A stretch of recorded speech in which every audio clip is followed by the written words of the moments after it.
नमस्कार, मैं हूं आपके साथ विभा उपाध्याय और आप देख रहे हैं न्यूज 18 अपडेट। और इस वक्त बड़ी खबर सामने आती हुई शिवर से, जहां पर देखिए बाढ़ जैसे हालात इस वक्त पैदा हो गए हैं और इन वजहों से इन इलाकों में रहने वाले जो लोग हैं वो जलकैदी बन गए हैं। तस्वीरें आपके सामने, जहां पर बारिश से बेहाल जिंदगी इस वक्त तस्वीरों के जरिए आपके सामने है। सुगिया सटकरी में जल जमाव देखिए किस तरीके से है। प्रशासन से मदद की गुहार लगातार इन इलाकों में रहने वाले लोगों की तरफ से लगाई जाती हुई, लेकिन नतीजा अब तक सिर्फ सिफर रहा है। बारिश से बेहाल इन लोगों की तस्वीरों को देखकर इनकी परेशानी का अंदाजा बखूबी लगाया जा सकता है। देखिए इलाका पूरी तरह से जलमग्न है, लोग घर में जलकैदी बन रहे हैं, मोहल्ला टापू में तब्दील है। पीड़ित लोगों ने प्रशासन से नाव के इंतजाम की बात की है, लेकिन अब तक इन लोगों की परेशानी दूर करने वाला कोई सामने नहीं आया। पूरा बारिश हुआ है, न खाने के लिए घर में कुछ है, न सोने के लिए बेड है। पूरा घर गिर चुका है, लेटिंग उटिंग सब भर चुका है, कल उल सब डूब चुका है सर। तो आप लोग कैसे गुजारा कर रहे हैं? बहुत मुसीबत काट रहे हैं सर। कोई मदद मिला है जिला प्रशासन की तरफ जी से? नहीं, कुछ नहीं मिला। कब से हालात है ऐसा? सर रात से हालात ज्यादा बुरा हो गया। कल रात के भारी बारिश के कारण पूरा एकदम तबाही मचा हुआ है। रहने सहने में, खाने पीने सबकी तकलीफ एकदम हालात बद से बदतर हो गए और ना कोई मिला है समाधान हमको रहने के लिए, ना कुछ भी। आप लोग आवागमन कैसे करते हैं? पूरा कपड़ा गीला करके आना पड़ता है। तो सिर्फ शिवहर इलाके में ऐसी तस्वीर नहीं है, अगर आप सीतामढ़ी के शहरी इलाकों में जाएंगे तो आपको ये इलाके शहर जैसे नजर नहीं आएंगे, क्योंकि इन शहरी इलाकों में भी कमर तक पानी है। लोग यहां पर भी जलकैदी बनने को मजबूर हैं। तस्वीरें आपके सामने, जहां पर बारिश से बेहाल ये जिंदगी आपको सोचने पर विवश कर देगी। क्या इन हालातों में शहरवासी इस वक्त रह रहे हैं? लोगों के मुताबिक नगर प्रशासन की लापरवाही की वजह से शहर की हालत जो है वो नारकीय हो गई है। संवाददाता राकेश रंजन की ये रिपोर्ट देखिए। हल्की बारिश के बाद सीतामढ़ी शहर की क्या स्थिति है आप तस्वीर के माध्यम से देख सकते हैं। यह सीतामढ़ी शहर का सबसे पॉश इलाका है और हल्की बारिश के बाद शहर की जो स्थिति है यह तस्वीर खुद ब खुद बयान कर रहा है कि क्या स्थिति है। पानी चारों तरफ जमा हो गया है, जल जमाव के कारण लोगों को आने जाने में काफी परेशानी हो रही है और जो शहर का निचला हिस्सा है वहां तो तकरीबन 4 महीने तक लोगों की जिंदगी पूरी तरीके से नारकीय होकर रहती है। आप तस्वीर देख सकते हैं, यह सीतामढ़ी शहर का दीपक स्टोर गली है और सबसे ज्यादा यह महत्वपूर्ण इलाका माना जाता है और यहाँ हमेशा लगातार बारिश होने के बाद स्थिति काफी नारकीय होकर रह जाती है। कुछ लोग हैं, उनसे जानने की कोशिश करते हैं कि क्या परेशानी होती है बताएगा। लोगों को आने जाने में असुविधा होती है, पैदल जाने वाले यात्रियों को सुविधा होती है, मोटरसाइकिल से यात्रा करने वालों को भी असुविधा होती है और ये जल जमाव बनी रहती है, लोगों को कपड़े भीग जाते हैं, यही सब समस्याएं हैं। ज्यादा परेशानी होती है, सबसे लोगों को ज्यादा परेशानी होती है। पानी यहाँ नीचे होने की वजह से पानी ज्यादा लग जाता है और यहाँ दीपक स्टोर से लेकर के चले जाइए इसके इलेक्ट्रिक तक पानी की भरपूर मात्रा में बनी रहती है। निचला इलाका है क्या? नीचे इलाका है तो हमेशा यही समस्या रहता होगा। हाँ, पानी जब भी बारिश होती है स्थिति यही बनी रहती है। क्या नाम हुआ आपका? मेरा नाम विजय कुमार, लक्ष्मण नगर, रिंग बांध वार्ड नंबर 17। तो आपने देखा यहाँ के लोगों का कहना है कि अक्सर यह स्थिति रहती है और सीतामढ़ी जो नगर परिषद है उसको अब नगर निगम का दर्जा मिल गया है, तो लोगों की उम्मीदें प्रशासनिक तंत्र पर अब ज्यादा हो गया है और लोगों को लगता है कि नगर निगम का दर्जा मिलने के बाद लोगों की परेशानी कम होगी, लेकिन जो जल जमाव की स्थिति है वह कम होता दिखाई नहीं दे रहा है और प्रशासनिक जो तंत्र है इस मामले में पूरी तरीके से लापरवाह बने हुए हैं। राकेश रंजन, न्यूज 18 सीतामढ़ी। और चलिए अब आपको नवादा के रजौली के हरदिया के कई गांवों में लिए चलते हैं। इन गांवों की तस्वीर देखकर आपको डर लगेगा, क्योंकि डैम का पानी ज्यादा होने की वजह से अब ये डैम का पानी सड़कों पर आ चुका है, लोगों के घरों में समा चुका है और यहाँ पर भी नारकीय स्थिति लोगों के सामने बनी हुई है। ये तस्वीर आज तक नहीं बदली, साल दर साल इन्हीं हालातों में यहाँ रहने वाले लोग जो हैं वो जीने को विवश हैं। नाव के इंतजाम की गुहार लगातार लगाई जाती हुई, लेकिन इनकी सुनने वाला कोई नहीं।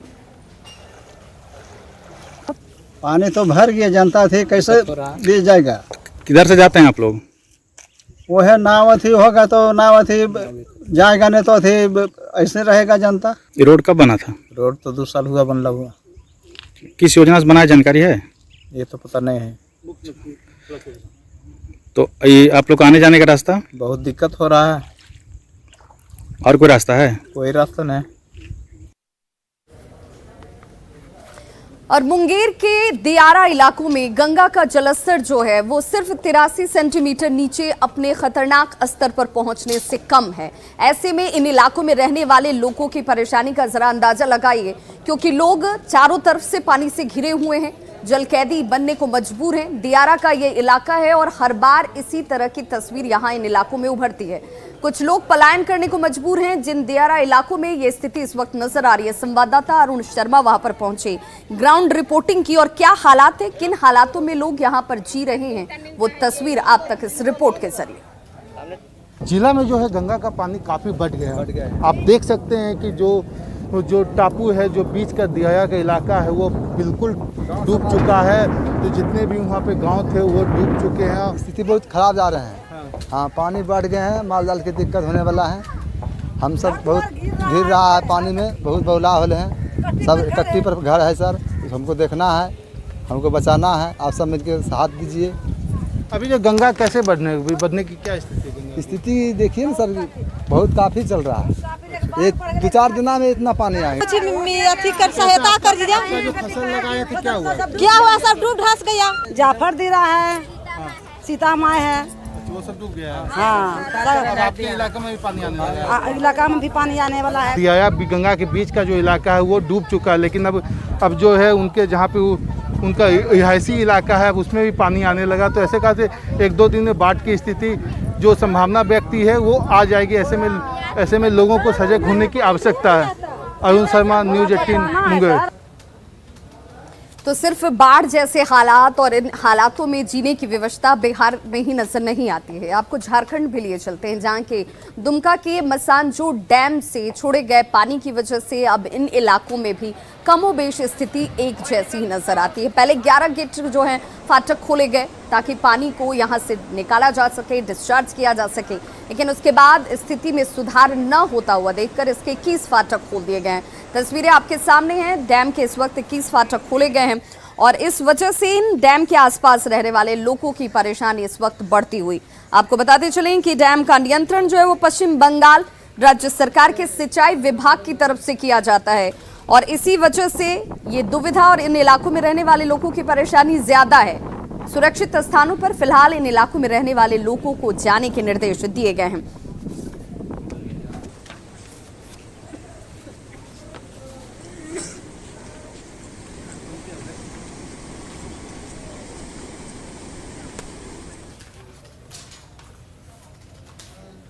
और कटिहार के मेयर शिवराज पासवान की हत्या के बाद से लगातार अब इस पर राजनीति जो है वो आगे बढ़ती हुई और इससे लेकर ये राजनीति अब चरम पर पहुंच चुकी है। हालांकि इस पूरे मामले में 12 लोगों को नामजद बनाया गया था।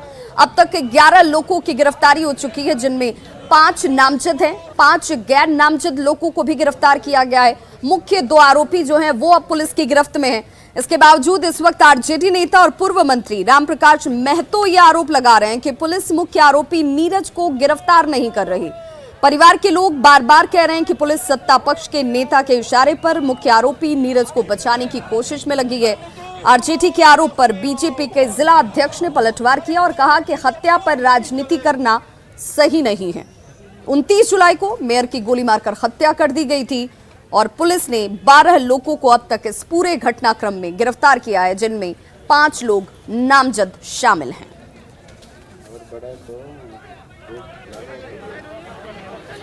मेरा तो ये मानना है कि 29 तारीख को जो ये हत्या हुई, नृशंस हत्या निवर्तमान मेयर की, उसमें अभी तक पुलिस की कोई भूमिका नहीं है। तमाम लोग जो पकड़े गए हैं उसी मोहल्ला का नौजवान लोग आक्रोशित होकर सब चीज, मोटरसाइकिल, मैगजीन, पिस्टल, कट्टा और 4 लड़कों को पकड़ के दिया पुलिस, जो जिस पर कि सीधा आरोप है और अखबारों तक भी आया है कि माननीय विधायक कोढ़ा का भतीजा नीरज को पुलिस क्यों नहीं उस पर दबिश बना रही है, उसके गिरफ्तारी के लिए क्यों नहीं प्रयास कर रही है। शिवराज पासवान की हत्या की बात है, उनकी निर्मम हत्या हुई है। हम लोग इस हत्या से पूरे कटिहार वासी दुखी हैं, मर्माहत हैं।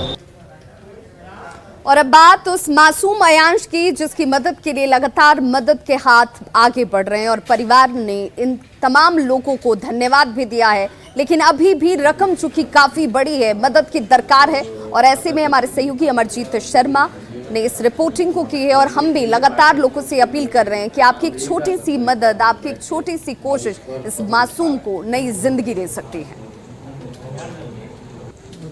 बिहार का बेटा आयांश आज दुर्लभ बीमारी से जूझ रहा है और ऐसे में मदद की दरकार है। न्यूज़ 18 भी आपसे गुजारिश करता है कि ज़्यादा से ज़्यादा मदद करें ताकि 16 करोड़ की सुई इसे जल्द लग सके और ठीक हो सके।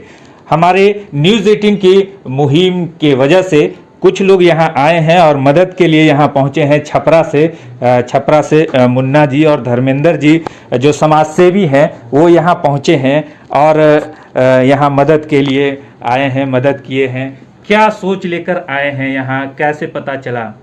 देखिए, सबसे पहले तो आयांश हम लोगों का बच्चा है और ये भारत का बच्चा है, इसे बचाना है। अभी तक तो जो जनता का सहयोग हमें मिला है उसमें सर 3 करोड़ 60 लाख हम पहुंच चुके हैं सर। 16 करोड़ की ज़रूरत है सर। तो मैं सबसे यही अपील करना चाहती हूँ कि जो हमारी मदद जनता के द्वारा तो हो ही रही है, आपसे मैं नम्र निवेदन कर रही हूँ कि सरकार की तरफ से भी हमें कुछ सहयोग मिले जिससे हम अपने बच्चे को जल्द से जल्द बचा पाएँ। क्योंकि सर ये डिज़ीज़ जो है ये प्रोग्रेसिव है, ये बच्चा डे बाय डे लो जा रहा है।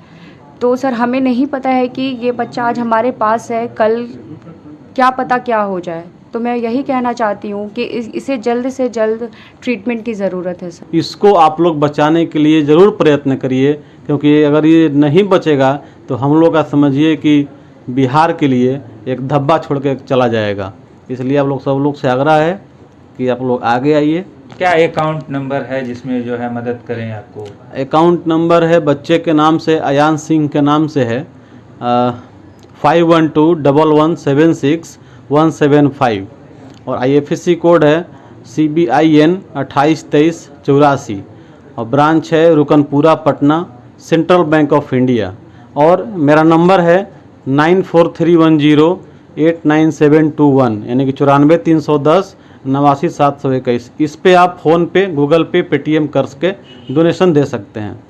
तो आयांश को बचाना है। आप देख लीजिए आयांश की स्थिति अभी क्या है और इस स्थिति में वो डेली जो है अपनी ज़िंदगी से जूझ रहा है और इस ज़िंदगी को बचाने के लिए सभी से अपील है कि देश के लोग आगे आएं और जो है देश के लोग जो बाहर रहते हैं वो भी आगे आएं और इनकी मदद करें ताकि इनकी जान बचाई जा सके। बिहार का लाल है और इसे बचाना भी ज़रूरी है। न्यूज़ 18 भी अपील करता है कि ज़्यादा से ज़्यादा मदद करें ताकि आयांश हमारा फिर से सुरक्षित खेल सके। न्यूज़ 18 के लिए दानापुर से अमरजीत शर्मा। और बांका में उत्पाद विभाग की टीम को एक बड़ी कामयाबी हासिल हुई है। उत्पाद विभाग की टीम ने यहां से 35 लाख के अवैध शराब को बरामद किया है। आपको बताते चलें कि अवैध शराब की ये खेप जो है वो बिहार के विभिन्न इलाकों में खपाने की कोशिश थी, जिस दौरान उत्पाद विभाग की टीम ने इसे जब्त किया है। साथ ही 2 तस्करों को गिरफ्तार भी किया गया है। आपको बताते चले उत्पाद अधीक्षक की माने तो शराब की खेप मुजफ्फरपुर ले जाई जा रही थी। फिलहाल उत्पाद विभाग की टीम आगे की कार्रवाई में जुट गई है। पूर्ण शराबबंदी के लागू होने के बाद और जिला प्रशासन की सख्ती के बाद भी शराब तस्कर अपनी हरकत से बाज नहीं आ रहे हैं। आज भी लाखों रुपए का करीब 30 से 35 लाख रुपए का शराब पकड़ा गया है। ये ट्रक है जिसमें कि चूना भरे बोड़े के आड़ में 300 से 350 पेटी शराब गिरिडीह से लेकर मुजफ्फरपुर जाया जा रहा था। उत्पाद विभाग की टीम बारिश के दौरान भी अपनी सघन जांच अभियान और कुछ इनपुट के आधार पर एक ट्रक छत्तीसगढ़ नंबर की एक ट्रक से हमारी उत्पाद टीम जो है प्रमोद कुमार और निरीक्षक के नेतृत्व में वहाँ जांच कर रही थी। गुप्त सूचना के आधार पर यह ट्रक को जब जांच किया गया तो इसमें करीब 300 से अधिक पेटियाँ हैं। पूछताछ में यह पता चला है कि यह गिरिडीह के सीमावर्ती क्षेत्र से शराब इसको ट्रक लाया किसी ने हैंड ओवर किया है। ये दोनों चालक समस्तीपुर के हैं। समस्तीपुर से ये ट्रक लेके गए थे, बताया गया था कि चूना लेके आना है इसमें और वहाँ इसमें शराब लोड कर दिया गया है, ऊपर से चूना की बोरियां रख दी गई है। ये जो है जाना है इसको जो है मुजफ्फरपुर लेके बता रहा है कि मुजफ्फरपुर में हमको कहीं पर उसको देना है। अभी बात होती है तो हम एग्जैक्ट लोकेशन पर जाके दे देते। और ये किसी पिंटू कुमार का है, वैशाली बरडीहा का पिंटू कुमार है। उसी ने इसे दोनों चालकों को 9,000 रुपया दे करके ये सामान लाने के लिए कहा था। जरूरी है कि पुलिस और उत्पाद की टीम दोनों संयुक्त रूप से ढंग से काम करे ताकि तस्करों पर लगाम लगाया जा सके। Nagendra, news 18 network, Banka. और बिहार के बेस्ट टीचर को राष्ट्रीय शिक्षक पुरस्कार से सम्मानित किया जाएगा। जी हां, और इस कड़ी में कैमूर और मुजफ्फरपुर से 2 शिक्षकों की दावेदारी मजबूत नजर आती है। कैमूर के हरिदास शर्मा भी राष्ट्रीय शिक्षक अवार्ड की अंतिम सूची में हैं। नेशनल ज्यूरी से अगर हरिदास शर्मा सेलेक्ट होते हैं तो उन्हें शिक्षक दिवस के मौके पर सम्मानित किया जाएगा। हरिदास शर्मा राजकीयकृत मध्य विद्यालय डरहक में शिक्षक हैं। स्कूल की दीवारों पर इन्होंने बच्चों के लिए कई तस्वीर बना डाली, जो बच्चों के लिए ज्ञानवर्धक साबित हुआ। बच्चे खेल खेल में ज्ञान, विज्ञान, गणित, भूगोल, देश के महान शख्सियत को आसानी से जान पाए। राष्ट्रीय अवार्ड के लिए जो ऑनलाइन प्रक्रिया होती है नॉमिनेशन के लिए, मैं उसमें अपना आवेदन किया था और जिला स्तर पे उसका सिलेक्शन करके राज्य के लिए भेजा गया था। और राज्य से भी सूचना मुझे मिली कि आपका चयन बिहार के 6 शिक्षकों में हुआ है और सबसे पहला नंबर या पहले क्रमांक पे चयनित सूची में मेरा नाम है। यह बड़े ही गर्व की बात है पूरे कैमूर के शिक्षकों के लिए और हमारे लिए भी। ये हैं मुजफ्फरपुर के शिक्षक अमरनाथ त्रिवेदी। अमरनाथ त्रिवेदी मुजफ्फरपुर के बांद्रा प्रखंड के बैंगरा मध्य विद्यालय के प्रधानाध्यापक हैं। इन्होंने बैंगरा विद्यालय में स्वच्छता, पौधारोपण, लाइब्रेरी और छात्रों की उपस्थिति में सुधार करके अपने स्कूल की सूरत बदल दी। इन्हें राजकीय शिक्षक सम्मान से सम्मानित किया जा चुका है। अब अमरनाथ त्रिवेदी राष्ट्रीय शिक्षक सम्मान की रेस में हैं। किसी भी यह पुरस्कार किसी भी शिक्षक के लिए गौरव का विषय है। हमें यह जानकर प्रसन्नता हुई, लेकिन फिर इसमें आगे का जो प्रयास है, आगे का स्टेप जो है उसको हम उसकी पूर्ति कर रहे हैं कि आगे जो इस तरह में कोई बाधा ना आए। हमारी कोशिश, पुरजोर कोशिश रहेगी। अमरनाथ त्रिवेदी ने अभी तक 3 पुस्तकें लिखी हैं। उनका काव्य संग्रह जीवन दर्शन, कहानी संग्रह पयोधी और सफलता के स्तंभ छप चुके हैं। बिहार के बेस्ट टीचर्स को शुभकामनाएं। कैमूर से प्रमोद और मुजफ्फरपुर से सुधीर कुमार की रिपोर्ट, न्यूज़ 18। और एक और ऐसी ही गौरवान्वित करने वाली खबर। जी हां, टोक्यो ओलंपिक में भारत ने इतिहास रच दिया है। पुरुष हॉकी टीम ने 41 साल के सूखे को खत्म कर दिया है और देखिए इस जीत के साथ एक पदक जो है वो भारत के खाते में और जुड़ता हुआ सिलसिला जीत का इस रूप में भी बेहद खास हो जाता है, क्योंकि देखिए 41 साल बाद ये बड़ी जीत हासिल हुई है जिसमें भारत ने पुरुष हॉकी में 41 साल के सूखे को खत्म करते हुए 5-4 से जर्मनी को शिकस्त दी है। फर्स्ट हाफ में जर्मनी ने 3-1 से यहां पर बढ़त ली हुई थी, जिसके बाद जबरदस्त कमबैक किया इंडियन टीम ने और गोलकीपर श्रीजेश ने बेहतरीन गोलकीपिंग का मुआयना किया। यहां पर जर्मनी को कोई बढ़त नहीं लेने दी। अंतिम क्षणों में जर्मनी को किसी तरह का लीड न लेने देना, यह भी एक बड़ी बात यहां निकलकर सामने आई। 41 साल बाद हॉकी में मिले ओलंपिक पदक से झारखंड सहित देश भर में इस वक्त जश्न का माहौल है। लोग इस खुशी का इजहार करते हुए, आतिशबाजी की जाती हुई, ढोल नगाड़े बजाए जाते हुए, और अब सबकी निगाहें महिला हॉकी टीम से ब्रॉन्ज मेडल पर जाकर टिक गई हैं।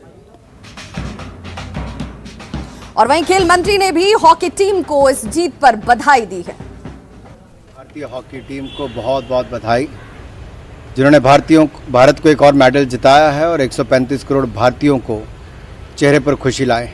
इन्होंने अपने प्रदर्शन के कारण, अपने खेल के कारण न केवल पदक जीता है, 135 करोड़ भारतीयों का दिल भी जीता है। 40 वर्षों के बाद एक बार फिर हॉकी टीम ने मेडल जीता है। भारतीय मेंस हॉकी टीम को बहुत बहुत बधाई।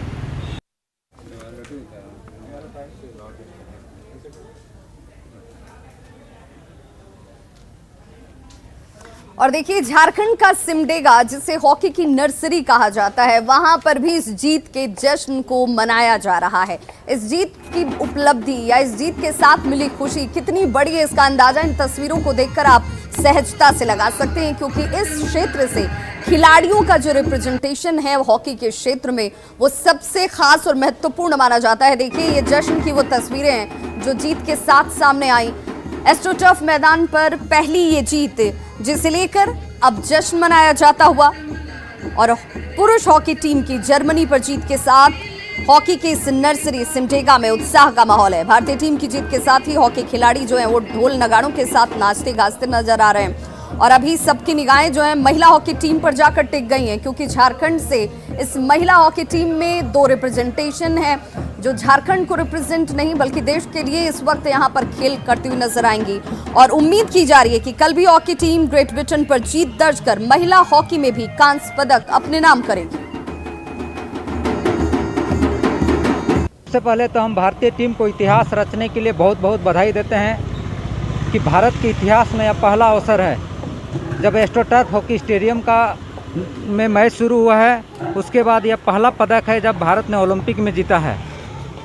1976 के बाद से एस्ट्रोटर्फ में मैच की शुरुआत हुई। उसके बाद भारत का एक तरह से यह पहला पदक माना जाएगा। पुरुष हॉकी टीम ने कांस्य पदक जीतकर इतिहास रचा है, उन्हें पुनः बधाई। साथ ही मैं महिला टीम से को भी शुभकामनाएं देता हूं कि कल आज पुरुष टीम ने जिस तरह पिछड़ने के बाद जर्मनी जैसे टीम जो पीछे रहने के बाद भी मैच जीत जाती है उससे पराजित की है पुरुष टीम, उससे सीख ले महिला टीम, उसका अनुसरण करे और कल ग्रेट ब्रिटेन को हराकर वो भी इतिहास रचे। और अब बात हाथियों के उत्पात की, जहां पर रामगढ़ में हाथियों के झुंड ने लोगों की नाक में दम कर दिया है। जी हां, इन तस्वीरों को अगर आप देखेंगे तो आपको अंदाजा लग जाएगा कि इन इलाकों में रहने वाले लोग क्यों हाथियों से दहशत में हैं। खेतों में खड़ी अनाज पूरी तरह से बर्बाद हो चुकी है। जो लोग यहाँ पर रह रहे हैं उनके घरों को हाथियों के झुंड ने ध्वस्त कर दिया है। वन विभाग की टीम लाख कोशिशों के बावजूद इन हाथियों के झुंड को ग्रामीण इलाकों से वनों की तरफ नहीं भेज पा रही और लोग इसी वजह से डरे सहमे हुए हैं।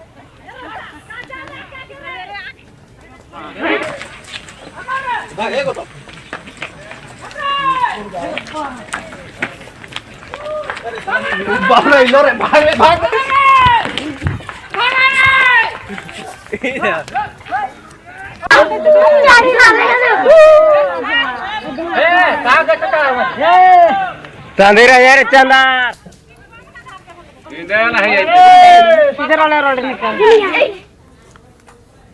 और देखिए गोड्डा में ईसीएल की तरफ से लगातार ब्लास्टिंग की जा रही है और इस ब्लास्टिंग की वजह से इन इलाकों में रहने वाले लोगों के घरों में दरार आ चुकी है। सड़कों पर आपको ये दरारें नजर आएंगी और लोगों का ये कहना है कि ईसीएल प्रबंधन की तरफ से इस पर कोई संज्ञान नहीं लिया जा रहा, कोई कार्रवाई नहीं की जा रही। लोगों की गुहार अनसुनी है और इसी तरह दहशत में जीने को लोग विवश नजर आते हैं। ईसीएल प्रबंधन को इसकी जानकारी लगातार दी जाती है, लेकिन कोई अधिकारी इन जगहों पर पहुंचकर मुआयना करने को तैयार नजर नहीं आता। पुलिस केवल खानापूर्ति करके रिपोर्ट तैयार कर जरूर चली जाती है, लेकिन इनके हालात में कोई तब्दीली नहीं हो रही।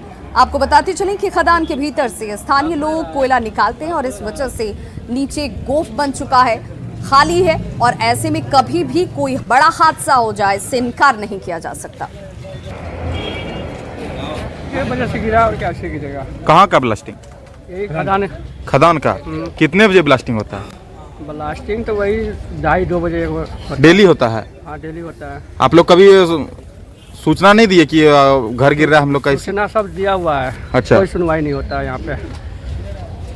तो रात को ये गिरा है? कितने बजे की घटना है? वही लगभग 1-1:30 बजे का। रात में 1 बजे रात में करीब गिरा। ब्लास्टिंग बगल में सीएल माइन में इसमें इसी तरह गिरा। आप लोग सूचना नहीं दिए थे कि सीएल के ब्लास्टिंग की वजह से घर में दरार आ गया? सूचना तो हम लोग गए थे, कितने साहब आए देखे, मैं कोई कार्रवाई नहीं हुआ आज तक। कार्रवाई नहीं हुआ? अभी जो घर गिरा तो सूचना दिए? अभी तो सूचना तो प्रेस वाला आया तो लिख के गया। तो खबरों का सिलसिला लगातार जारी है। आप देखते रहिए न्यूज़ 18 बिहार झारखंड।